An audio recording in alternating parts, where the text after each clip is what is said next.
Bang Z tidak mengakui Yesus adalah Mesias yang dinubuatkan. Kita lihat tipuan-tipuan mereka ya. Di dalam Yesaya 9 nomor 6. Sebab seorang anak telah lahir untuk kita, seorang putra telah diberikan untuk kita, lambang pemerintahan ada di bahunya, dan namanya disebut orang penasihat ajaib, Allah yang perkasa, Bapa yang kekal, Raja damai. Siapakah dia? Itu sudah pasti bukan Yesus, melainkan dia yang kita peringati hari kelahirannya, baginda Rasulullah Muhammad sallallahu.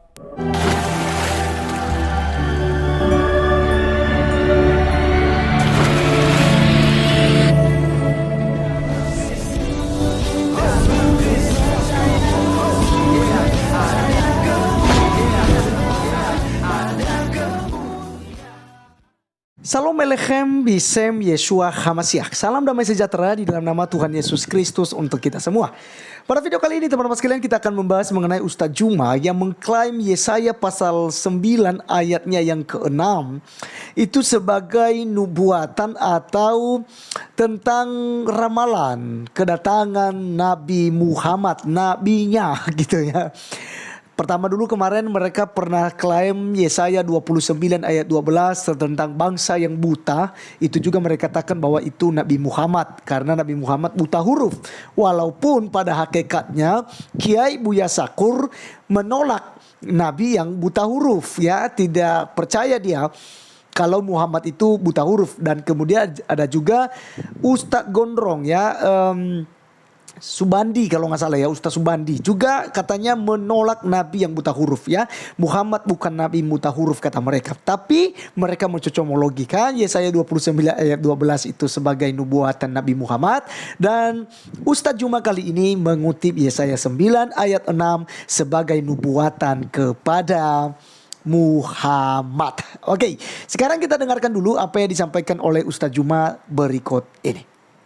Bang Z tidak mengakui Yesus adalah Mesias yang dinubuatkan. Kita lihat tipuan-tipuan mereka ya. Di dalam Yesaya 9 nomor 6. Sebab seorang anak telah lahir untuk kita, seorang putra telah diberikan untuk kita, lambang pemerintahan ada di bahunya, dan namanya disebut orang penasihat ajaib, Allah yang perkasa, Bapa yang kekal, Raja damai. Nah, ini ditujukan kepada Yesus.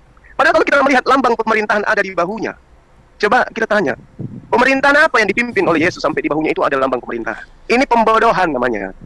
Yang kemudian dikatakan sebagai Allah yang perkasa, Allah yang kekal. Siapakah dia? Itu sudah pasti bukan Yesus, melainkan dia yang kita peringati hari kelahirannya, baginda Rasulullah Muhammad sallallahu. Oke, teman-teman sekalian, itulah yang disampaikan oleh Ustadz Juma, ya, yang mengutip Yesaya pasal 9 ayat 6 ini sebagai nubuatan Muhammad yang buta huruf. Sekarang harus teman-teman clear dulu ya, kalau ada teman saya yang muslim atau para ustadz ada yang nonton video kali ini, silakan tulis di kolom komentar ya, apakah Nabi Muhammad itu buta huruf atau tidak.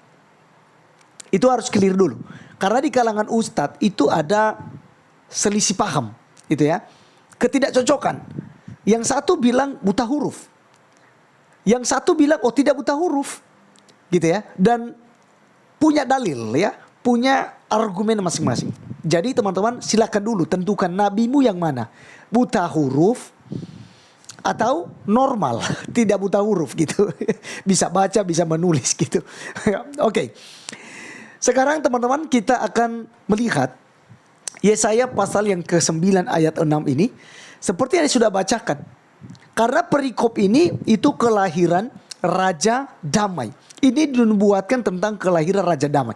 Raja Damai itu teman-teman sekalian salah satu gelar daripada Tuhan Yesus Kristus. Dia adalah Raja Damai. Jelas karena dia membawa damai bagi setiap orang yang percaya kepadanya. Karena orang yang percaya kepadanya tidak akan binasa, melainkan akan memperoleh hidup yang kekal. Mati secara jasmaniah, yes, tetapi tidak mati untuk selama-lamanya. Karena ada Yesus Kristus yang telah menyelamatkan kita dengan darah yang mahal. Alkitab katakan kamu sudah dibeli bukan dengan emas dan perak, tetapi dengan darah yang mahal, ya. Oke, sekarang kita melihat kelahiran Raja Damai ini. Yang pertama sekali teman-teman sekalian, sebab seorang anak telah lahir untuk kita, seorang putra telah diberikan untuk kita, lambang pemerintahan ada di atas bahunya, dan namanya disebutkan orang penasehat ajaib, Allah yang perkasa, Bapa yang kekal, Raja Damai. Ini adalah gelar atau Yesus Kristus yang disebutkan dalam 4 bagian ini. Dia sebagai penasihat yang ajaib, dia adalah Allah yang perkasa, Bapa yang kekal, dan Raja Damai. Nah teman-teman sekalian, dia menolak itu karena Yesus katanya tidak pernah mendirikan kerajaan. Di mana pemerintah yang dipimpin oleh Yesus katanya? Tidak ada. Karena pikiran Ustadz Juma sama dengan ahli-ahli Taurat, orang-orang Farisi yang mencari-cari kesalahan Yesus. Karena Yesus tidak membawa ke pemerintahan. Mereka tidak tahu bahwa yang dibawa oleh Yesus adalah pemerintahan kekal. Ya, Yesus menjadi raja bukan raja atas dunia, tapi raja untuk kekekalan. Yesus bukan raja dalam kategori sistem kerajaan. Yesus raja di atas segala raja, melebihi raja-raja yang ada di dunia. Jadi Ustadz Juma, jangan Anda comot-comot kitab Kristen lalu Anda mencocokkannya terhadap nubuatan Nabi Muhammad. Karena Muhammad tidak pernah dibahas di Alkitab. Jadi jangankan Nabi Muhammad gitu ya, tentang Islam saja kita nggak bahas di dalam Alkitab itu. Jadi jangan nanti dibalik bahwa orang Kristen yang suka mengganggu Islam. Justru Islam yang selalu mengganggu kekristenan. Nah teman-teman sekalian, Yesus disebut sebagai penasehat ajaib. Yes, karena tidak ada penasehat yang ajaib di dunia ini. Ya, hanya Yesus Kristus. Kemudian Allah yang perkasa. Apakah Muhammad juga disebut sebagai Allah, Ustadz Juma?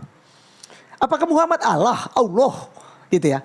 Apakah Allah dan Muhammad, Allah SWT dan Muhammad itu sama, Ustadz Juma? Tentu tidak kan? Muhammad hanyalah nabi, tidak pernah dikasih gelar yaitu Allah yang perkasa. Nah, Yesus disebut sebagai Allah perkasa, jelas karena dia adalah Allah, dia adalah firman. Makanya ada di dalam Injil Yohanes pasal 1 ayat 1 menerangkan dengan jelas bahwa Yesus pada mulanya adalah firman, yang firman itu bersama-sama dengan Allah. Dan firman itu adalah Allah. Nah, kalau Yesus disebut sebagai Allah yang perkasa, jelas. Karena dia adalah Allah. Sang firman, sang logos. Itulah yang nujul menjadi manusia untuk menyelamatkan dunia dari hukuman dosa.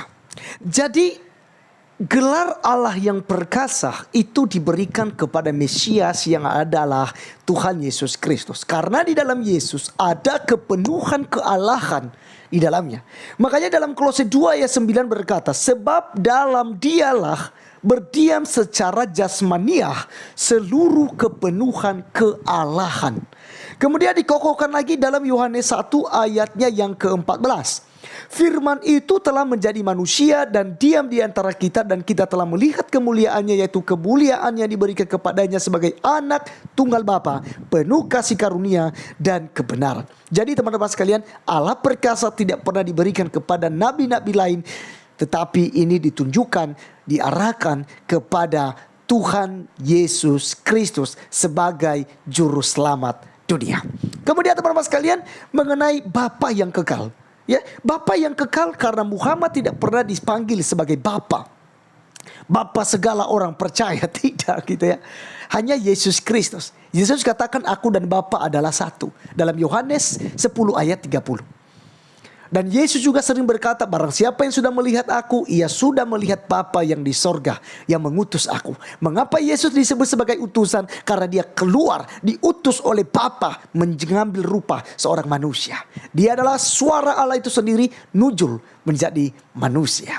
Jadi ini bukan untuk Muhammad. Kemudian Raja Damai. Pemerintahan Raja Damai ini teman-teman sekalian bukan pemerintahan secara sistem kerajaan, tapi kerajaan yang dibawa oleh Yesus Kristus adalah kerajaan yang penuh dengan damai sejahtera. Raja Damai artinya raja yang membawa hubungan atau memperbaiki hubungan antara Allah dengan ciptaannya, yaitu manusia. Ada perataran. Raja damai ini menjadi perataran. Ya, anggap ini adalah Allah, ini adalah manusia. Ada jurang pemisah, ya. Ada jurang di sini teman-teman sekalian, antara manusia dan Allah.